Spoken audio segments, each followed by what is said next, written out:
Dangerous Johnny. You know?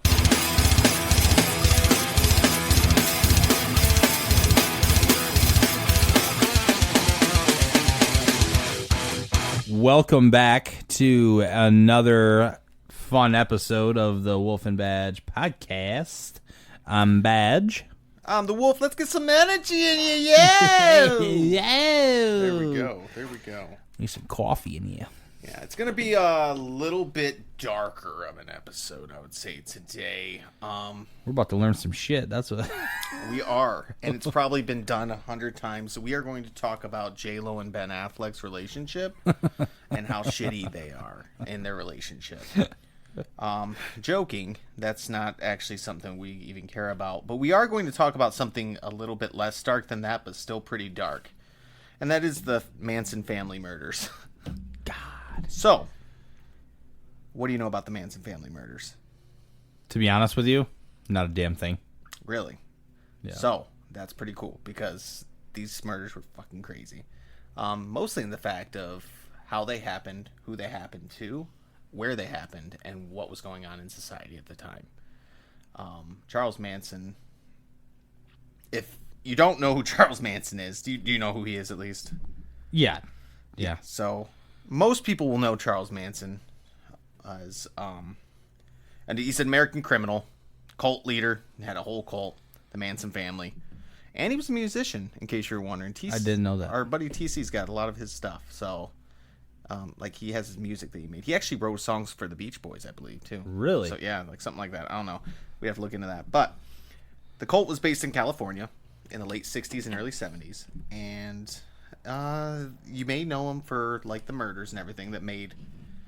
They were kind of the first thing that shocked like the public. Like, this is the murder that kind of, like, when you think of like mass murders or like killers, like that's who you think of as Manson, which is weird because the main murder that happened did not involve him at all. Like, he wasn't there. He's just kind of to blame for it. So, obviously, our story will start on the night of August 8th or 9th for the murder. But we are going to go back a little further because we need to talk about who Charles Manson is. Now, if you don't know who Charles Manson is, like I said, he's all the things I mentioned before, but he is someone that grew up. He was born in 1934, and he grew up in Ashland, Kentucky, or at least he was born there. And he was born to a 15-year-old. So, 15-year-old mother, and his biological father appears to have been a colonel. So I don't think that. Wait, I'm so confused. This is already starting off crazy. What? That his mom's 15? 15 and his dad's a colonel? Yeah, it says his dad's a colonel of Catlettsburg, Kentucky, and I don't know how well that went, but Scott, his dad, worked intermittently in local mills and had a local reputation as a con artist. He allowed his wife, Maddox, or not wife, but the 15-year-old Maddox, to believe that he was an army colonel. So that's where the colonel comes from. It was merely his given name. He wasn't really a colonel. He was just a con artist. When she told him that she was pregnant, he informed her that he had been called away on army business, and after several months, she realized he never was going to return. Yeah, he bailed. So Manson never met his dad. Well, yeah, like I said, that was pretty crazy, because that means that is a full-grown-ass man banging a 15-year-old, so let's start with that. Yeah, so Manson starts off pretty hard. He stated that when he was 9, he set his school on fire. So, got in trouble for truancy, just not showing up, and petty theft. And then eventually he gets sent to a school in Indiana called the Gibalt School for Boys in Terre Haute. School for male delinquents. Catholic priests run it, so you know that's never great.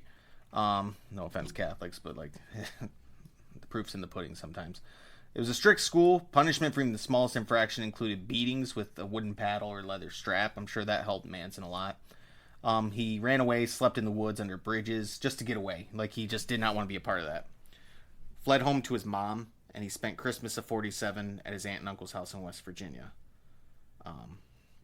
Eventually, his mom brought him back to the school and everything, and it kind of goes on from there. And he lived in Indianapolis' Skid Row for a while. So he had a job for a minute delivering messages for Western Union. because he wanted to live honestly. He attempted to, at least. And he quickly began to supplement his wages through stealing. So he eventually gets caught. They send him to Boys Town, which at the time was a juvenile facility in Omaha, Nebraska. And he's kind of making his way across out west, if you don't catch the drift here.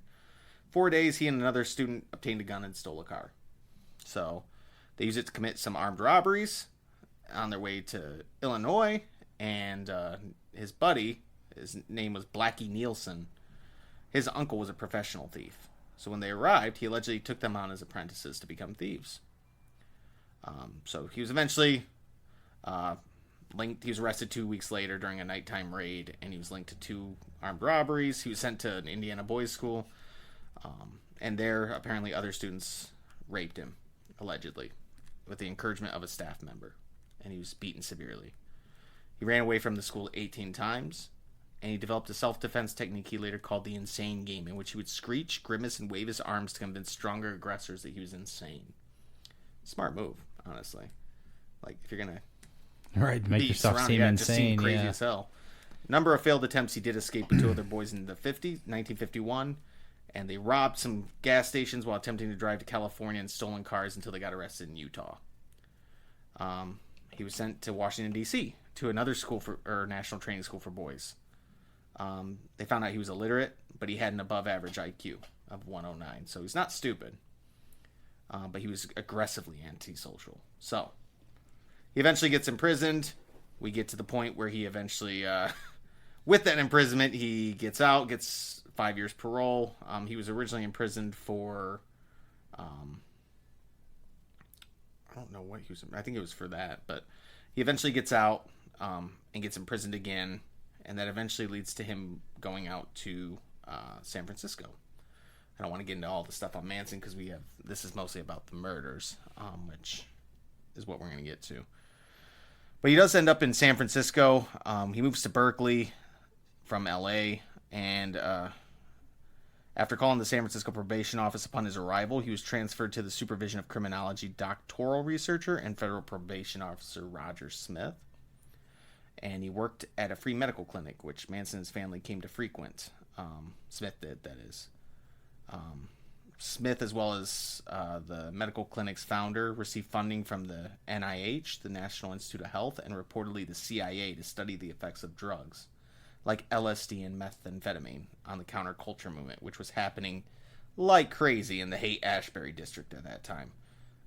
That's where like that hippie movement in San Fran, like that's where that was going on. The patients at that clinic became subjects of their research, including Manson and his group of mostly female followers who came to see him a lot. So he moved from Berkeley to the Haight-Ashbury district, Manson did, and he took LSD, and he loved it. He took it frequently. David Smith, who had studied the effects of LSD and amphetamines in rodents, wrote that the change in Manson's personality during this time was the most abrupt Roger Smith had observed in his entire professional career.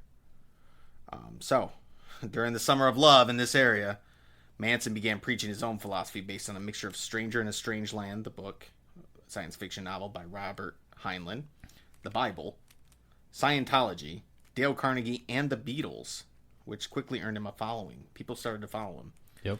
Also borrowed some of his philosophy from the Process Church of the Final Judgment, whose members believed Satan would become reconciled to Jesus and they would come together at the end of the world to judge humanity. Holy crap. Yeah, so after all these things that brought him out to he starts getting into the LSD and all that stuff. So I didn't know a lot of that stuff. Would you like some more LSD? Would you like some LSD, Charles? So Chuck began studying Scientology while incarcerated with the help of a fellow inmate named Rainier. What a fucking name. And in July, listed Scientology as his religion. As we've talked about in previous episodes. Scientology is its own thing. It's weird that he didn't get brought up in that entire episode, though, did he? No, I don't think he sticks with him, because in September 61's prison report argues that Manson appears to have developed a certain amount of insight into his problems through his study of this discipline. Another prison report in 66 stated Manson was no longer an advocate of Scientology. Yep, there it is. And upon his release in 67, he traveled to L.A., where he reportedly met local Scientologists and attended several parties for movie stars.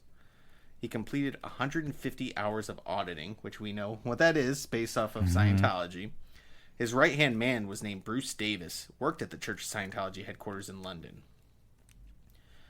Now, he relocated to San Francisco, became acquainted with someone named Mary Bruner. She was a 23-year-old graduate of the University of Wisconsin. She was a library assistant. And Manson, until that point making his living by panhandling, or asking, soliciting, moved in with her. They then met a teenage runaway named Lynette Fromm, who was later nicknamed Squeaky, and he convinced her to live with him and Bruner. According to a second-hand account, Manson overcame Bruner's initial resistance to him bringing other women in to live with them. So Bruner didn't like it at first. He's like, nah, we'll be good. We'll be all right. This. Before long, they're sharing the residence with 18 women. Dude, Manson, what the hell, bruh? Started targeting individuals for manipulation who are emotionally insecure and social outcasts, which is exactly what they do for cults. Yep. Now, he established himself as a guru during the Summer of Love and was emerging as like a hippie icon. He soon had his first group of his followers, most of them female. They later dubbed them as the Manson Family by L.A. prosecutor Vincent Bugliosi, who we'll find out why later. Manson allegedly taught his followers that they were the reincarnation of the original Christians and that the establishment could be characterized as the Romans. So I'm going to stop right there. Yeah. And do a temp check. So he assumes that he's able to just do this stuff. Get people following him, and once again, religion's involved. Yep. So apparently the Scientology thing's over. Yeah, because he was probably like, fuck this. Look, if Manson doesn't agree with it, that speaks volumes. Well, maybe Manson thought they were taking too slow to control the populace. That could be it. Sometime around 1967, he began using the alias Charles Willis Manson. And before the end of summer, he and some of his followers began traveling in an old school bus they had adopted, putting colored rugs and pillows in place of the many seats that they had removed. They just took seats out and made it a cool bus. That's cool. Hell yeah, that's awesome. They eventually settled in the LA area of Topanga Canyon. And Bruner became pregnant by him. And on 1968, she gave birth to their son, who she named Valentine Michael. They gave birth in a condemned house where they were living, and she was assisted by several of the young women from the family. Brunner, like most members of the group, acquired a number of aliases and nicknames too, including Mariachi, Ock, Mother Mary, Mary Manson, Linda D. Manson, and Christine Marie Utes. So, kind of weird. Yep. Manson would attempt to reprogram his followers' minds to submit totally to his will. He used LSD and unconventional sexual practices, which is you see that in a lot of cults, that would turn his followers into empty vessels that would accept anything he poured into their heads. Family member Paul Watkins, who was one of the family members, testified that Manson would encourage group LSD trips and take lower doses himself to keep his wits about him. He stated that Charlie's trip was to program us all to submit. By the end of his stay in the Heights, in April 1968, he had attracted 20 or so followers, all under the supervision of Roger Smith and many of the staff at that medical clinic. The core members were eventually included, including Brunner, his girl, a guy named Charles Tex Watson. Remember these names if you can. Yep. A musician and former actor named Bobby Basolial, a former musician and porno actor, Susan Atkins, Patricia Krenwinkel, and Leslie Van Houten. So, you may wonder, he was involved with the Beach Boys. I'm going to move down to the Beach Boys. On April 6, 1968, Dennis Wilson of the Beach Boys was driving through Malibu when he noticed two female hitchhikers, Krenwinkel and Ella Jo Bailey. Picked them up, dropped them off at their destination, and on April 11th, he noticed the same two girls were hitchhiking again and took them to his home.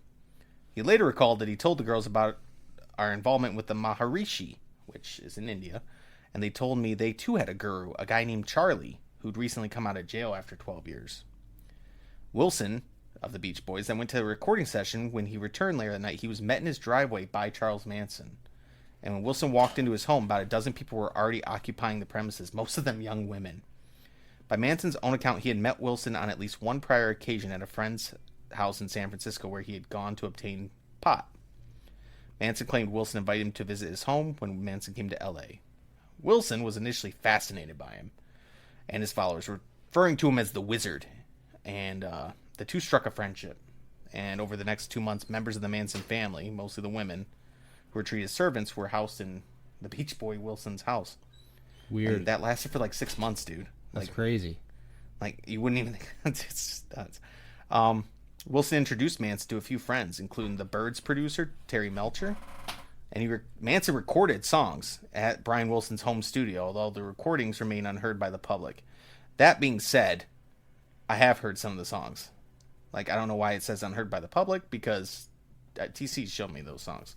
At least one of them. I'm not shocked that he got his hands on them. Yeah, You know what I mean?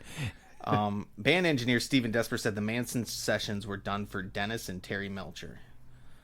Wilson recorded a Manson song that he wrote for the Beach Boys, originally entitled Cease to Exist, but he named it Never Learn Not to Love, and it was a single B-side released the following December. They never credited Manson with it, but when asked why Manson was not credited, Wilson explained that Manson relinquished his publishing rights in favor of about $100,000 worth of stuff. Mm-hmm. LSD. Around this time, the family destroyed 2 of Wilson's luxury cars. Oof. Wilson eventually distanced himself from Manson and moved out of the house, leaving the family there, and subsequently took residence at a basement apartment in Santa Monica. That's kind of weird. That's crazy. Like, you just left your house to these people, and like, Yeah. I'll live in this basement apartment instead. So, yeah, I don't know about that. That's weird. All of his household possessions were stolen by them. The members were evicted from his home 3 weeks before the lease was scheduled to expire, and when Manson sought further contact, he left a bullet with Wilson's housekeeper to be delivered with a threatening message. So, kind of crazy. Yeah. The band manager of the the Beach Boys, Nick Grillo, recalled that Wilson became concerned after Manson had gotten into a much heavier drug situation, taking a tremendous amount of acid, and Dennis wouldn't tolerate it and asked him to leave. It was difficult for him because he was afraid of Charlie. Mike Love, in his memoir, recalled Wilson saying he had witnessed Manson shooting a black man in half with an M16 rifle and hiding the body inside a well. Melcher said that Wilson had been aware that the family were killing people and had been so freaked out he just didn't want to live anymore. He was afraid and he thought that he should have gone to the authorities, but he didn't, and the rest of it happened. Oof. So one of the Beach Boys could have probably stopped this whole situation. Isn't that crazy? Yeah. So one move. That's all it took. That's why I say we're always on a two-way road. Mm-hmm. What direction are you going to take? And it all keeps splintering. Mm-hmm. So Manson would eventually establish a base for the family at something called the Span Ranch, which was a movie ranch. They'd use it for movies in L.A. after they got evicted. The ranch had been used for westerns, and the buildings had deteriorated by then. It was derived its revenue from selling horseback rides, mostly. Female family members did chores around the ranch and occasionally had sex on Manson's orders with the nearly blind 80-year-old owner. The women also acted as guides for him. In exchange, he allowed Manson and his group to live at the ranch for free. So like a B-grade Hugh Hefner. Yeah, you guys get to live here for free, but this 80-year-old's getting sex. That's right. Half blind, you got to walk him around, and you also got to take care of the ranch for him. Sounds like a good deal for him. Yeah. The Manson family did evolve into a doomsday cult, which is where they became fixated on the idea of an apocalyptic race war between America's black minority and white majority. He was a white supremacist. He told some of the family that black people would rise up and kill the entire white people, except for Manson and his followers, but they were not intelligent enough to survive on their own. They would need a white man to lead them, and so they would serve Manson as their master. In late 1968, he adopted the term Helter, Skelter, taken from the Song of the Beatles' recently released White Album to refer to his upcoming war. Remember that. Mm-hmm. Now, March 23rd, 1969, he enters the grounds of 10050 Cielo Drive, which he had known as Melcher's residence, and he was not invited. As he approached the main house, he was met by Sharok Hatami, an Iranian photographer who had befriended film director Roman Polanski and his wife Sharon Tate during the making of the documentary Mia and Roman. Do you know who Roman Polanski is? No. Famous director. He did Rosemary's Baby. Okay. He did The Pianist. He did multiple movies that were really big in that time frame. He lives in Poland now because he also, I guess, raped a young girl or something. Jesus. And he's waiting extradition, but they won't extradite him. Sharon Tate was a famous actress at the time. When I say famous actress, I mean she was like up there. Like she wasn't like the actress, but she was on her way there. She was definitely blooming, and she was married to Roman. Hatami was there to photograph Tate before she went to Rome the following day, and seeing Manson approach, he had gone on the front porch to ask him what he wanted. Manson said he was looking for Melcher, whose name Hatami did not even know. Hatami told him the place was the Polanski residence, and then advised him to try the path to the guest house beyond the main. Tate appeared behind Hatami in the house's front door and asked him who was calling. Hatami and Tate maintained their positions while Manson went back to the guest house without a word, returned to the front a minute or two later, and then left. That evening, he returned to the property and again went to the guest house. He entered the enclosed porch and spoke with Altobelli, the owner, who had just come out of the shower. He asked for Melcher, but Altobelli felt that Manson was instead looking for him. It was later discovered that Manson had apparently been to the property on earlier occasions as well. He told him about the screen door that Melcher had moved through the screen door that Melcher had moved to Malibu and said that he did not know his new address, although he did. He told Manson he was leaving the country the next day, and Manson said he would like to speak with him upon his return.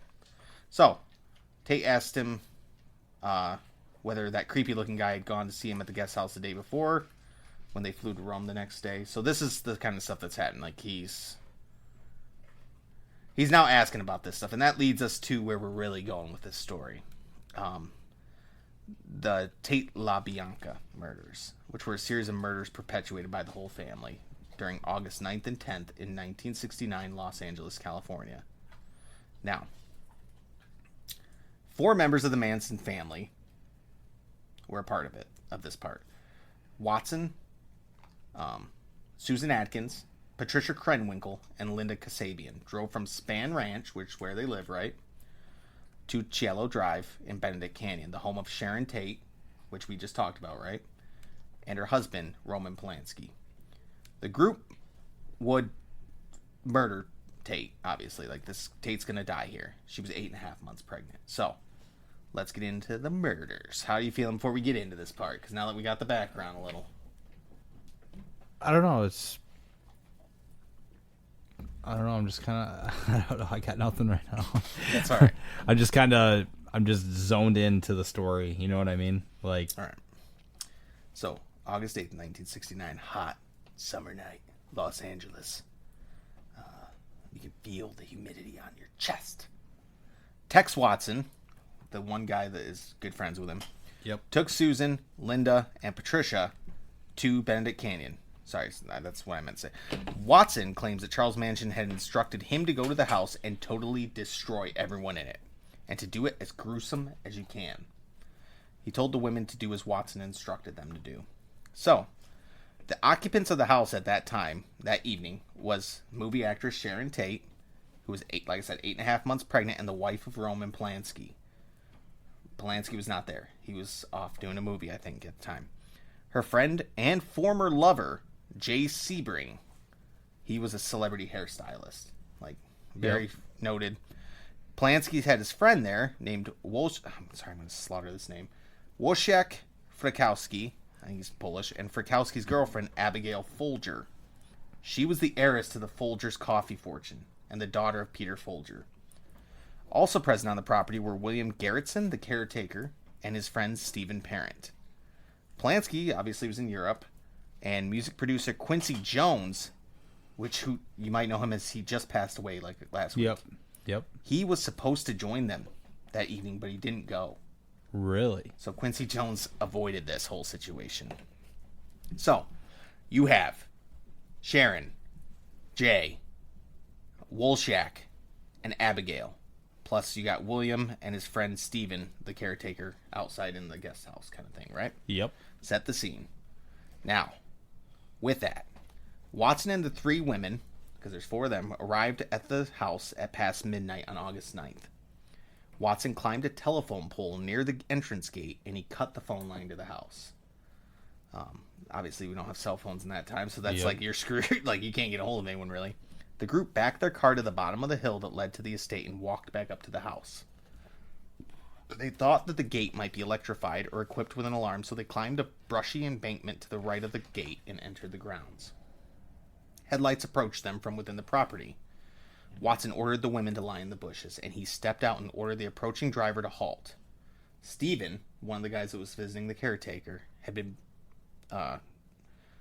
who had lived in the guest house, came out of the car. Watson pulled out a .22 caliber revolver.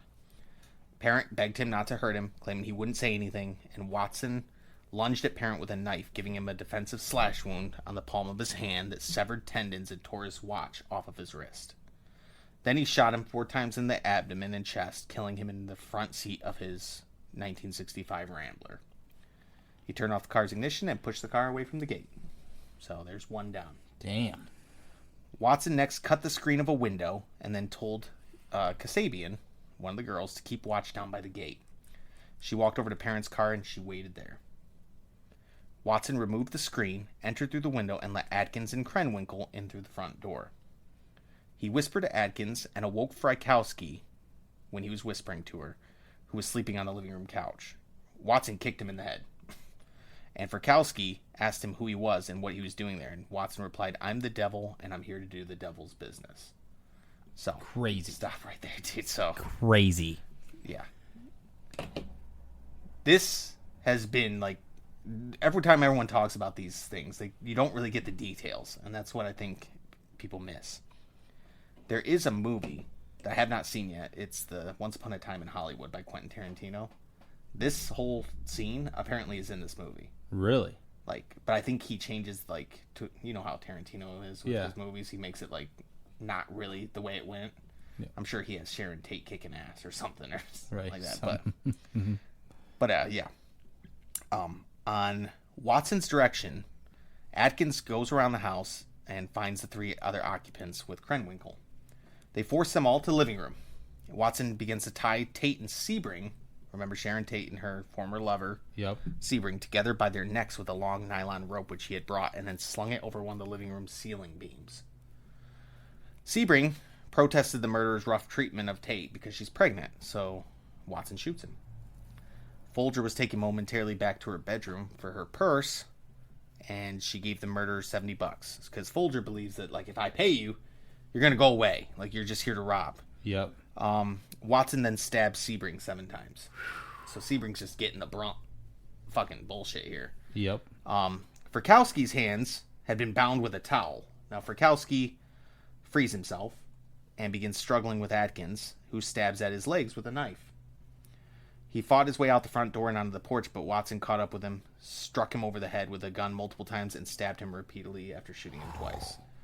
So Frykowski's didn't make it. Kasabian had heard horrifying sounds and moved toward the house from her position. Remember, she's watching the car. Yeah, she's on lookout. She told Atkins that someone was coming in an attempt to stop the murders. Inside the house, Folger, Abigail Folger, escapes from Krenwinkel and fled out the bathroom door to the pool area. Krenwinkel pursues her and catches her on the front lawn, where she stabs her and tackles her to the ground. Watson then helped kill her, so Folger dies, and her assailants stabbed her a total of 28 times.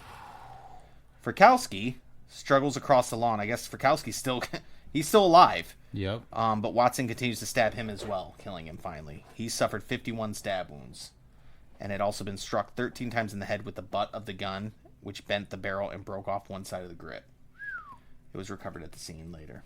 In the house, Sharon Tate's still alive, and she's pleading to be allowed to live long enough to give birth to her baby, and offered herself as a hostage in an attempt to save the life of her unborn child. But both Atkins and Watson stab her 16 times, killing her. The coroner's inquest found that Tate was still alive when she was hung with the nylon rope, although the cause of her death was determined as massive hemorrhage. While in Sebring's murder, it was found that he was hanged lifeless, so Sebring was already dead when he was hung, so they were both hung. According to Watson, the asshole that's doing everything, Manson had told the women to leave a sign, something witchy. So Atkins wrote "pig" on the front door in Tate's blood. Atkins claims she did this to copycat the murder scene of Gary Heineman in order to get Manson family member Bobby Busiol, who we talked about earlier, out of jail, who was in custody for the murder. Apparently he didn't get to be along. Busiol had written "political piggy" in Hinman's blood on his wall after stabbing him to death. So, that's the first night of murders. Wow. Everyone died. Like, Tate's dead, Folger's dead, Frykowski's dead. The guy who was just driving his car to get out, like, from visiting. I don't think the caretaker was in that. Yeah, I didn't hear anything about the caretaker going down. But everyone else in the house is dead. And, it's crazy. So, the LaBianca. So that was the Tate murders of the Tate LaBianca murders. The LaBianca murders were later. The 4 murders that just happened, plus Charles Manson, Leslie Van Houten, and Clem Grogan, went for a drive the next night. Manson was allegedly displeased with the panic and flight of the victims in the previous night's murders. He felt like they got too close to getting away. Yep. So he told Kasabian to drive to a house on 3301 Waverly Drive in the Los Feliz section of L.A., located next door to a home where Manson and family members had attended the party the previous year. So they knew the area a little bit. Yep. According to Atkins and Kasabian, Manson disappeared up the driveway and returned to say that he had tied up the house's occupants. Then Watson, Krenwinkel, and Van Houten went in. Watson claims in his autobiography that Manson went up alone, then returned to take him up to the house with him. Manson pointed out a sleeping man through a window, and the two entered through the unlocked back door. Watson claims Manson roused the sleeping Leno LaBianca from the couch at gunpoint and had Watson bind his hands with a leather thong. Rosemary was brought in the living room from the bedroom, and Watson covered the couple's heads with pillowcases, which he bound in place with lamp cords. Manson would then leave, and Krenwinkel and Van Houten entered the house. So, have you noticed anything here? Yeah, he sets it up. He won't do it, though. He's not going to do it, but yeah. This is his way around, I feel like. I feel like that's what his idea was. Like, yeah, I'm going to go get him. Here, get up real quick. Here, tie him up. I ain't do that. We're going to kill him. I'm not going to be here for that. Like, yeah. He's getting all plausible deniability, I feel like. Smart. Yep. Or at least he thinks. Watson had complained to Manson earlier of the inadequacy of the previous night's weapons. He felt like the weapons just weren't good enough. Watson sent the women from the kitchen to the bedroom where Rosemary LaBianca had been returned, while he went to the living room and began stabbing Leno LaBianca with a chrome-plated bayonet. The fuck you... Like, you're going straight to chrome-plated bayonets, man? Yeah. God damn, dude. Does your fucking ray gun not work? Like, Jesus. The first thrust went into his throat, and Watson heard a scuffle in the bedroom and went in there to discover Rosemary keeping the women at bay by swinging the lamp tied to her neck. Just swinging it around, doing her neck exercises, you know? He stabbed her several times with the bayonet as well, and then returned to the living room and resumed stacking Leno, which he stabbed another 12 times. He then carved the word war into his abdomen. Jesus. Watson returned to the bedroom and found Krenwinkel stabbing Rosemary with the knife from the kitchen. Van Houten stabbed her again, 16 times in the back and the exposed butt. Van Houten claimed at trial that Rosemary was already dead when she stabbed her. Evidence showed that many of the 41 stab wounds had, in fact, been inflicted after she was dead. Post-mortem, yeah. Watson then cleaned off the bayonet and showered, while Krenwinkel wrote Rise and Death to Pigs on the walls and Helter Skelter on the refrigerator door, all in LaBianca's blood. She gave Leno 14 puncture wounds with an ivory-handled, two-tined carving fork, which she left jutting out of his stomach, and she also planted a steak knife in his throat. Holy fuck. Yeah, kind of crazy. Meanwhile, Manson drove the other 3 family members who had departed Span Ranch with him that evening to the Venice home of the Lebanese actor Saladin Nadir.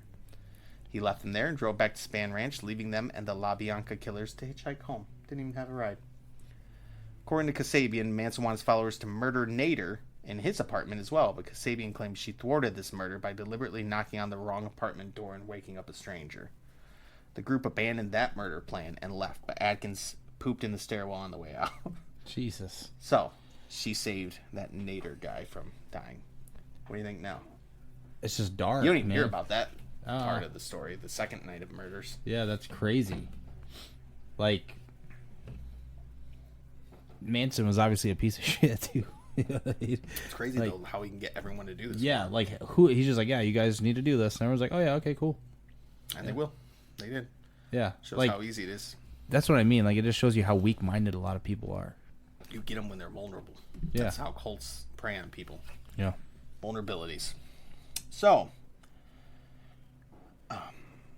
obviously, the investigation is going to happen after this. It becomes national news. The Polanski's housekeeper, Winifred Chapman, the one that survived, discovered the murder scene when she arrived for work that morning. And on August 10th, detectives of the LA Sheriff's Department, which had jurisdiction on the Hinman case, informed LAPD detectives assigned to the Tate case of the bloody writing saying pig. and the writing that they had at their house. According to Vincent Bugliosi, because detectives believe the Tate murders were a consequence of a drug transaction originally, the Tate murders, the Tate team initially ignored that and other evidence, so they just thought it was just drug. The Tate autopsies were underway before the LaBianca bodies were discovered, so they discovered the second set of bodies. During the Tate autopsies, detectives working on the Hinman case noticed similarities in the weapons, the stab wounds, the writing of blood on the walls. They also thought the case had something to do with narcotics. They brought the information to detectives working on the Tate murders. And according to Detective Charlie Gunther, Vince didn't want anything to do with the Hyman case. Hyman was a nothing case. Vince didn't want to prosecute it. Stephen Parent, who was fatally shot in the driveway, if you remember, was found to have been an acquaintance of William Garrettson, the caretaker who lived in the guest house. Garrettson had been hired by Rudy Albertelli to take care of the property while Albertelli was away. The killers encountered him when he was leaving after he had visited Garrettson. Held briefly as a Tate suspect, Garrettson told police he had neither seen nor heard anything on the murder night. He was released after a polygraph examination indicated he wasn't involved. So they went by polygraph and saw the caretaker wasn't involved. The LaBianca, the other house, the second one, was discovered, that crime scene, at 10:30 on August 10th, 19 hours later, after the murders. 15-year-old Frank Struthers, Rosemary's son from a different marriage, returned from a camping trip and was concerned that all the window shades of his home were drawn and his stepdad's speedboat was still attached to the family car. He called his older sister and their boyfriend, and the boyfriend accompanied him into the house, where they discovered their bodies. The LAPD told the press that it ruled out any connection between both the homicides on August 12th, but on August 16th, the sheriff's office raided Span Ranch and arrested Manson and 25 others as suspects in a major auto theft ring. They had been stealing Volkswagen Beetles and converting them into dune buggies. That's what got them caught. Oof. Weapons were seized, but because the search warrant had been misstated, the group was released a few days later. In a report at the end of August, the LaBianca detectives noted a possible connection between the bloody writings at the LaBianca home and the singing group The Beatles' most recent album. So the breakthrough comes, though, while working separately from the Tate team. The LaBianca team checked with the sheriff's office in mid-October about a possible similar crimes. They learned of Hyman's case. They learned that Hyman detectives had spoken with Busoliel's girlfriend, Kitty. Now, she had been arrested a few days earlier with members of the Manson family. So, see, that's how they kind of connect. Mm-hmm. The arrest for car thefts had taken place at the desert ranches to which the family had moved. Unknown to authorities, its members had been searching Death Valley for a hole in the ground they believed was access to the bottomless pit. I don't know. A joint force of National Park Services and officers from California Highway Patrol and the Sheriff's Office, federal, state, and county personnel, raided the Myers and Barker ranches after following evidence left when family members burned an earth mover owned by Death Valley Monument. So they burned a whole goddamn construction equipment. That's crazy. The raiders had found stolen dune buggies and other vehicles and had arrested 24 people, including Manson. The highway patrol officer found Manson hiding in a cabinet beneath Barker's bathroom sink. They had no idea that the people they were arresting were also involved in the murders at that time. Months following up leads, a month after they had spoken with Ludesinger, LaBianca detectives contacted members of a motorcycle gang Manson tried to recruit as bodyguards. The gang members were providing information that suggested a link between Manson and the Tate LaBianca murders. A dormitory mate of Susan Adkins informed LAPD of the family's involvement in the crimes, so people are starting to snitch on him. Yep. Adkins was booked for the Hyman murder after she told sheriff's detectives that she had been involved in it. And transferred to the Sybil Brand Institute, a detention center in Monterey Park, and she'd begun talking to bunkmates Ronnie and Virginia, to whom she gave accounts of the events which she had been involved. Can't talk. Snitches get stitches. So, on December 1st, 1969, this is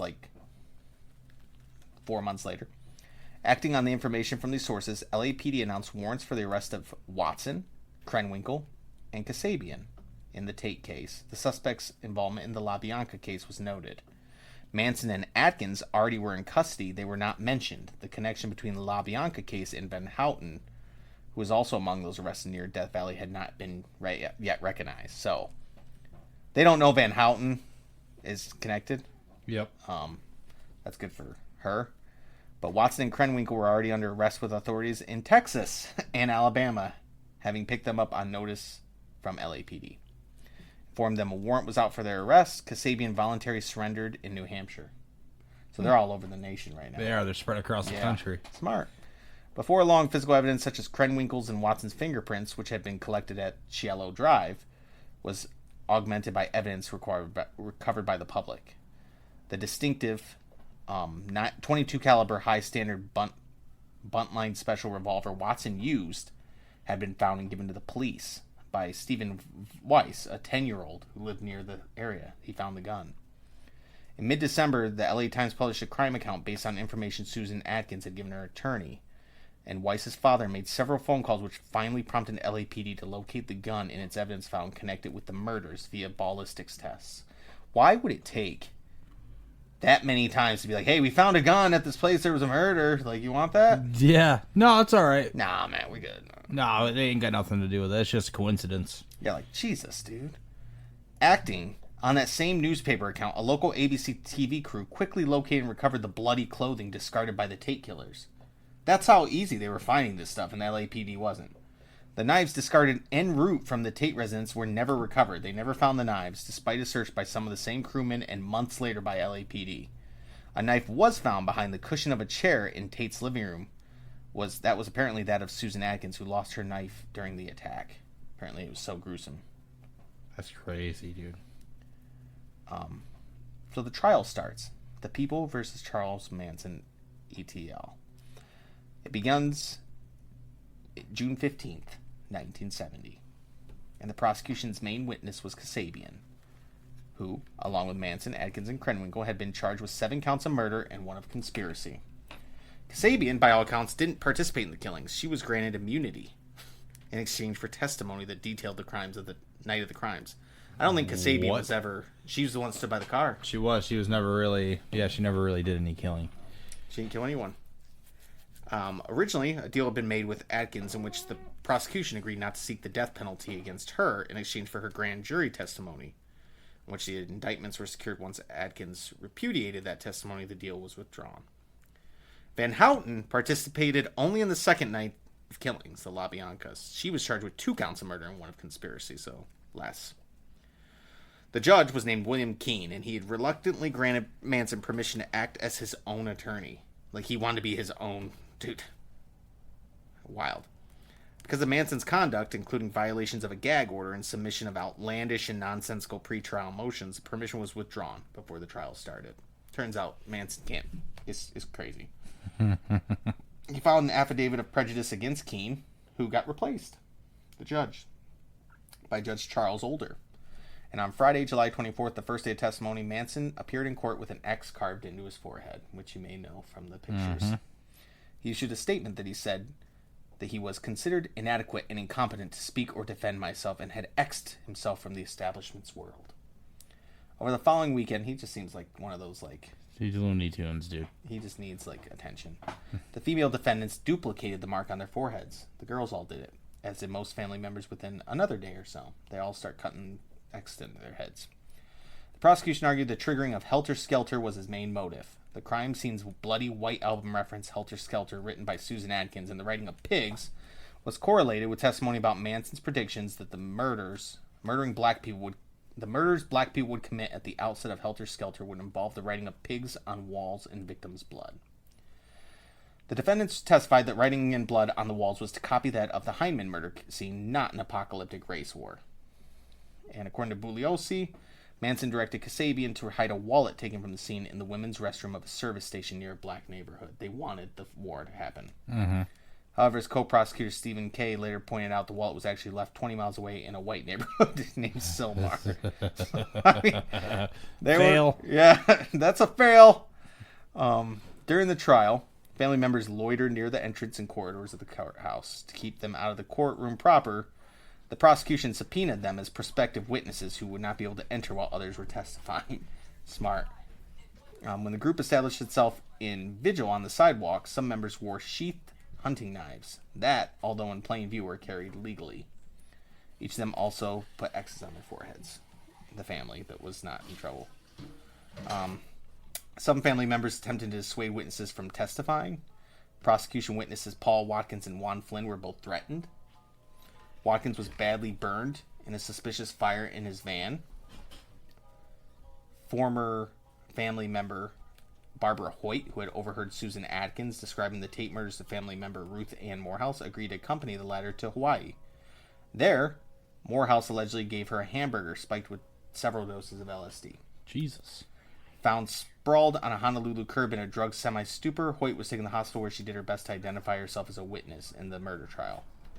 Before the incident, Hoyt had been a reluctant witness, and after the attempt to silence her, her reticence disappeared. So people are trying to silence the witnesses now. Yeah, they're trying. On August 4th, about a year after it happened, despite precautions taken by the court, Manson flashed the jury an LA Times front page whose headline was "Manson Guilty, Nixon Declares." This was a reference to a statement made the previous day when the president, Richard Nixon, decried what he saw as the media's glamorization of Manson. The jurors contend the headline had not influenced their decision, but that's one of the reasons why we don't have presidents weighing in on matters, because it can influence decisions. The next day, the female defendants stood up and said in unison that in light of Nixon's remark, there was no point going on with this trial. Obviously, that didn't work. On October 5th, Manson was denied the court's permission to question a prosecution witness whom defense attorneys had declined to cross-examine. Leaping over the defense table, he attempted to attack the judge. Wrestled to the ground by the bailiffs, he was removed from the courtroom with the female defense, who had subsequently risen and begun chanting in Latin. Thereafter, Older allegedly began wearing a revolver under his robes. The judge did. He's like, nah, they ain't happening. No shit. By November 16th, this has been a long court case. Yeah. Prosecution rests its case. 3 days later, after arguing standard dismissal motions, the defense stunned the court by resting their case as well, without even calling a witness. Shouting their disapproval, Atkins, Krenwinkel, and Van Houten demanded their right to testify. In chambers, the women's lawyers told the judge their clients wanted to testify that they had planned and committed the crimes and that Manson had not been involved. That was the point. They were not going to get him in trouble. By resting their case, the defense lawyers had tried to stop this. Which is crazy. Your own lawyers are going against you.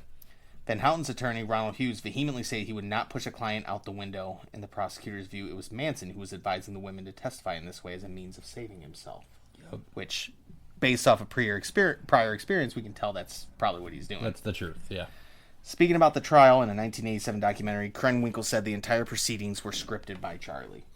So, she later admitted to it. Yep. Next day, Manson testifies. The jury gets taken out of the courtroom. And according to Vincent Bugliosi, it was to make sure Manson's address did not violate the California Supreme Court's decision in People v. Saranda by making statements implicating his co-defendants. However, Bugliosi argued Manson would use his hypnotic powers to unfairly influence the jury. Speaking for more than an hour, Manson said, among other things, that the music is telling the youth to rise up against the establishment. Why blame it on me? I didn't write the music. To be honest with you, he stated, I don't recall ever saying get a knife and a change of clothes and go do what text says. As the body of the trial concluded and with the closing arguments impending, the defense attorney Hughes disappeared during a weekend trip. The whole defense attorney just disappears. When Maxwell Keith was appointed to represent Van Houten in his absence, a delay of more than 2 weeks was required to permit Keith to familiarize himself with the voluminous trial transcript. So, super thick, they have to keep postponing it. Yep. No sooner had the trial resumed just before Christmas than disruptions to the prosecution's closing argument by the defendants led Older to ban the 4 defendants from the courtroom for the remainder of the guilt phase. This may have occurred because the defendants were acting in collusion with each other, were simply putting on a performance, which he said was obvious. Yep. So this has become like a show for them. Yeah, and that's why it's so big. I think today is like it's just a show, because they're obviously guilty. January 25th, 1971. So now we are almost a year and a half past the initial murders. Yep. The jury returns guilty verdicts against the 4 defendants on 27 separate counts each against them. So they're all guilty. Yep. Not far into the penalty phase, the jurors saw at last the defense that Manson and the prosecution view had planned to present. Atkins, Krenwinkel, and Van Houten testified the murders had been conceived as copycat versions of the Hyman murder, for which Atkins now took credit. The killings, they said, were intended to draw suspicion away from Bobby Bulaciel, or whatever, who was in prison, by resembling the crime for which he had been jailed. This plan had supposedly been the work of and carried out under the guidance of, not Manson, but someone allegedly in love with him, Linda Kasabian. I know, it's crazy. Go against the one person that had probably any of the decency there. Among the weak points of that narrative, though, was the inability of Atkins to explain why she was maintaining she had written political piggy at the Hyman house in the first place. Midway through the penalty phase, Manson shaved his head, trimmed his beard to look like a fork, and he told the press that I am the devil, and the devil always has a bald head. So, sorry, bald guys.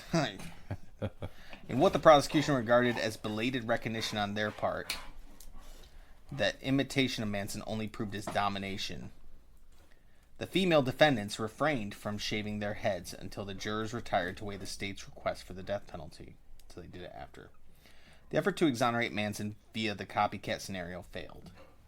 The jury returned verdicts of death against everyone on March 29th. And on April So they 19th, all got the death sentence? Yep, the judge ordered them to death. Now, did they all get the death sentence? No.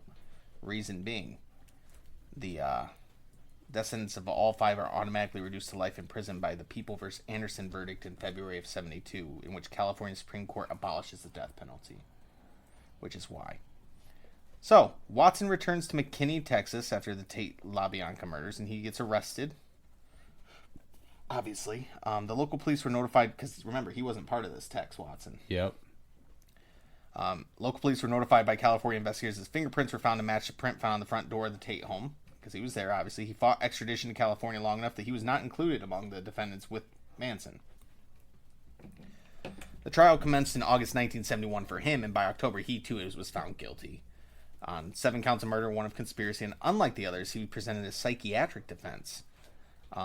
He said he was insane. Yep. And they completely tore that apart, so he was sentenced to death as well. So after his return to prison, Manson's rhetoric and hippie speeches held little sway. Like, at this point, it doesn't matter. He found temporary acceptance from the Aryan Brotherhood, and he was submissive to a sexually aggressive member of the group at San Quentin. So Manson pretty much became somebody's bitch. Yep. Before the conclusion of the Tate LaBianca trial, a reporter for the LA Times tracked down his mother, who remarried and was living in the Pacific Northwest. The former Kathleen Maddox claimed that in childhood her son had suffered no neglect, and he had even been pampered by all the women who surrounded him. Which is why he felt like he needed to pamper them, but he also took control of it. I think that's why, yeah, he felt like he could manipulate them. Yep. He knew. So, September 5th, 1975. You think the family's done, but the family returned to national attention when Squeaky Fromm, we mentioned her earlier, yep, tried to assassinate the U.S. President, Gerald Ford. Jesus. In Sacramento, she and fellow Manson follower Sandra Good moved so that they could be near Manson while he was incarcerated at Folsom's prison. A subsequent search of the apartment shared by Fromm, Good, and another family recruit turned up evidence that, coupled with later actions on the part of Good, resulted in Good's conviction for conspiring to send threatening communication through the U.S. mail and for transmitting death threats. So, the threats involved corporate executives and U.S. government officials. She was sentenced to 15 years. Fromm was becoming the first person sentenced under the U.S. Code Title 18, Chapter 84, which makes it a federal crime to attempt to assassinate the President of the United States. I believe with Fromm, she shot, and I think her gun jammed. Oh, no shit. Yeah, I think so. I think she shot once and missed and tried again or something like that. Don't hold me to that one. But December 87, Fromm, serving a life sentence for the assassination attempt, escaped in West Virginia. She actually got out. Oh, wow. She's trying to reach Manson because she heard he had testicular cancer, but she got apprehended again within days. And she was released on parole from prison in 2009. She is free. So, is she still alive? She's still alive, yeah. Last I knew, Squeaky Fromm's still alive. Actually, I can check real quick.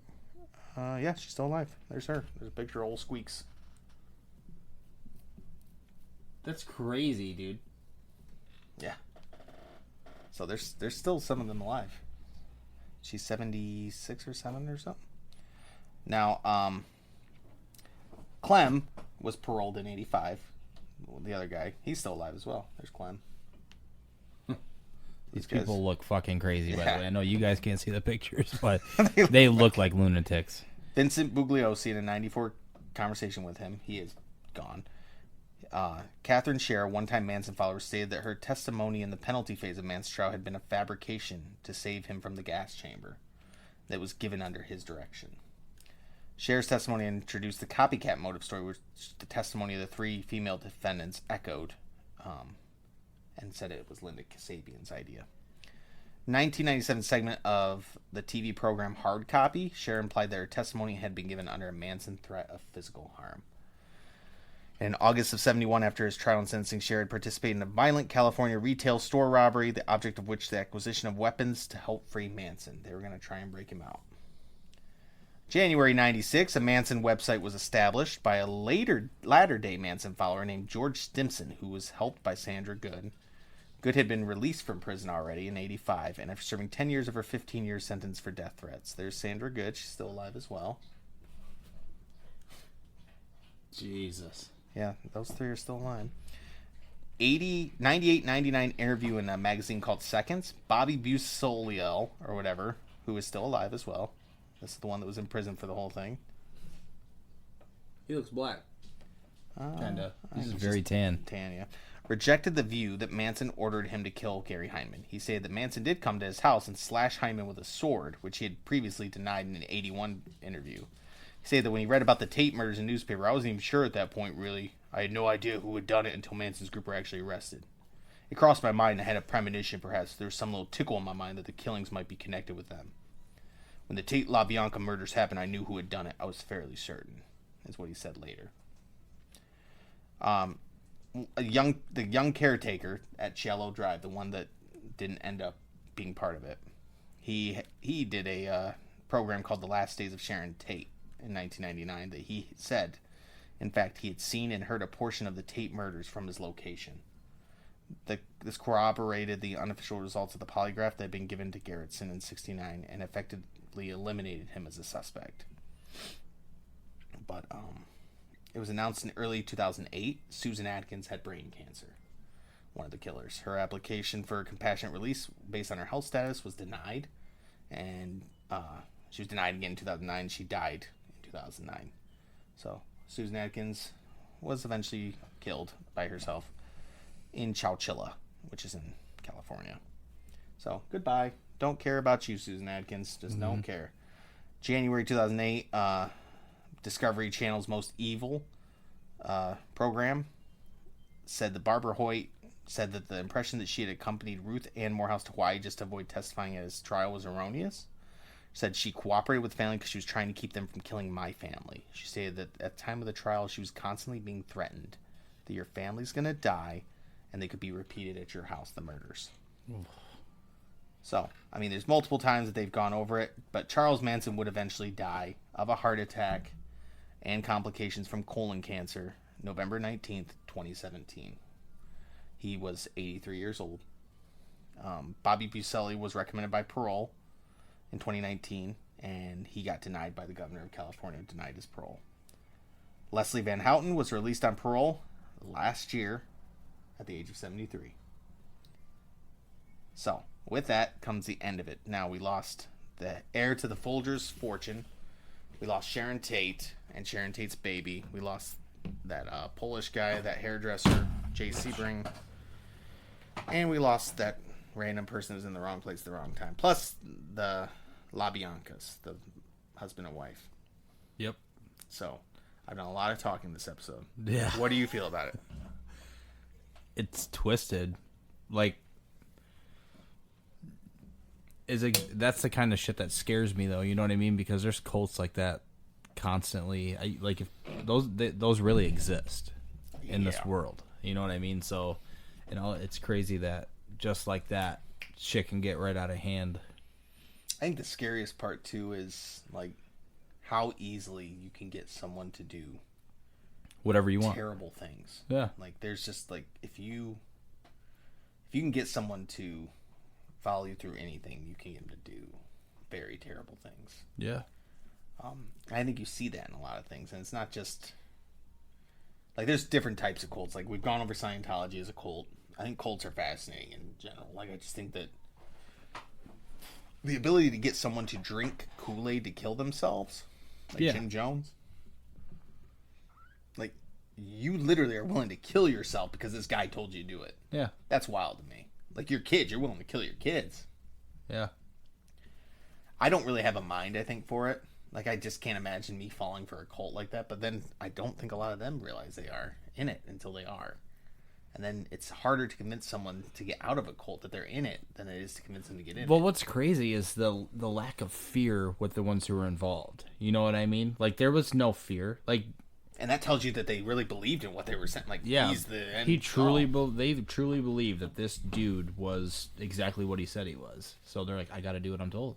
Yeah. And, like, you can, like, from the outside looking in, you can see that he's using them. Like, Yeah. Like, you're just being used. He doesn't care about you. Yeah, because let me tell you something. If I was to go and this guy's like, hey, I'm going to drop you off here. You know, we're going to kill this dude, you know? And I'm like, all right. But you're going to have to find your own way home. So, wait, you're not going to do this with me? No, you're going to do it by yourself. I'm going to leave.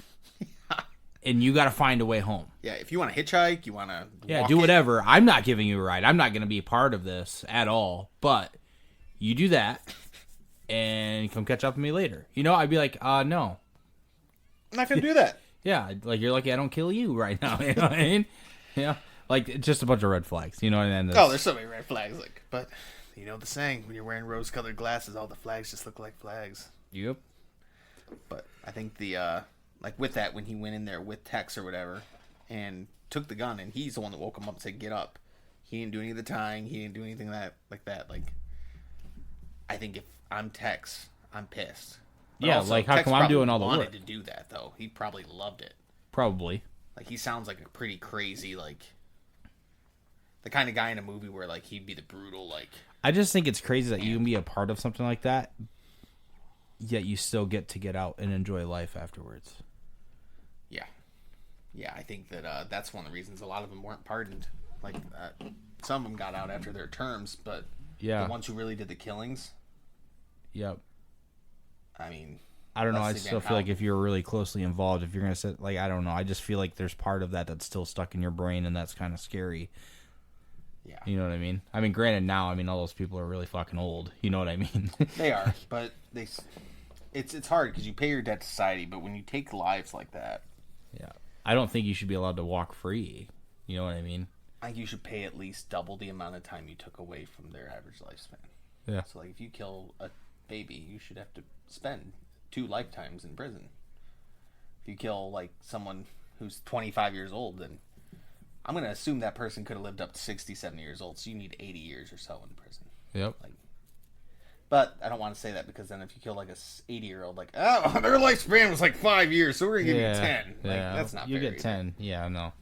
I mean, there's a lot to it, but I think that murder has no place in a civilized society, obviously. Because Yeah. we live in it. We take these rules and regulations and we follow them. That's the contract we sign, in a sense. We don't sign it, but, like... It's common law. Yeah, it's a contract you sign when you're just, like, living in society. You can go live out in the wilderness, like, dog eat dog, but if you're living in the society, you're following the rules. Right, and don't come into society if you're not going to follow You can't the have rules. any part with anyone else. But, no. It is the top story that everyone talks about in the 60s. It's where they say innocence died.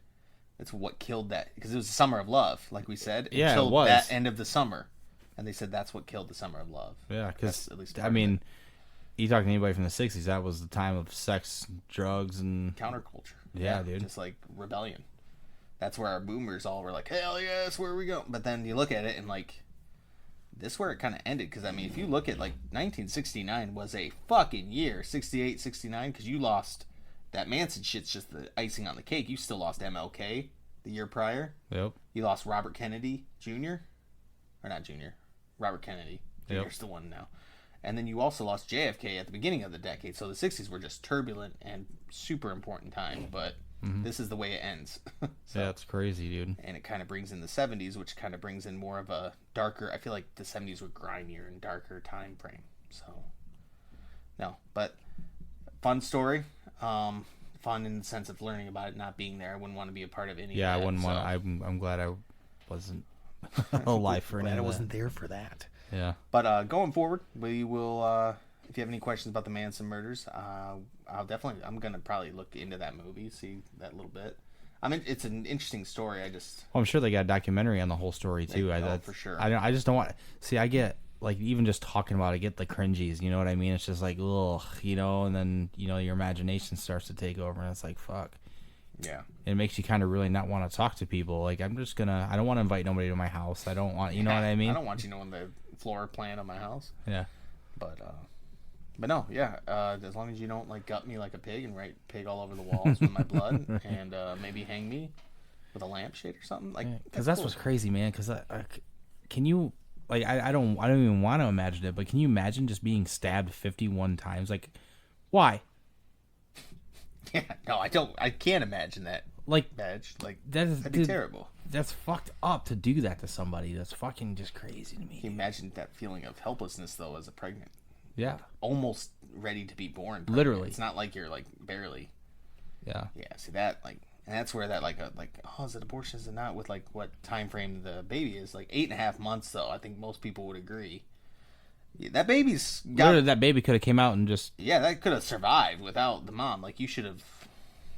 I don't know, but I think that's what they were doing though. They wanted to bring war. They wanted to do that shit. So you're gonna have evil people in the world. So it is, and of course it was race related.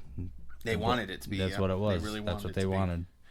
So next time on our next few topics that we're gonna do, I know that we do have another type of murder thing coming up, but it's not really the same type. I mean, it is in the 60s and it is a murder, but it will not be Manson. That will be coming up soon.